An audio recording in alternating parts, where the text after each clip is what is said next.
అక్షరాత్మని అక్షరాత్మగా చేసేది కృష్ణతత్వం. ప్రబోధతో పరిశుద్ధాత్మగా మార్చేది కృష్ణత్రైతం. త్రిగుణాల గరళాన్ని తొలగించగా శ్రీ గురుడు పంచెను గీతామృతం. త్రైలోకములు దాటి తరించగా ఆత్రైత జ్ఞానమే నిజవాహనం. అక్షరాత్మని అక్షరాత్మగా చేసేను కృష్ణతత్వం.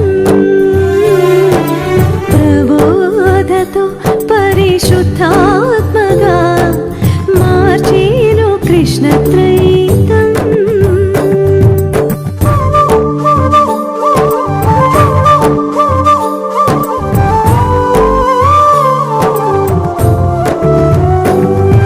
అక్షరాత్మని అక్షరాత్మగా చేసేది కృష్ణతత్వం.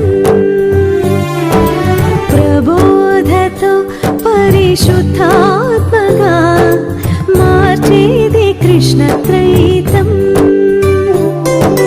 త్రిగుణాల గరళాన్ని తొలగించగా శ్రీ గురుడు పంచెను గీతామృతం. త్రైలోకములు దాటి తరించగా ఆత్రైత జ్ఞానమే నిజవాహనం.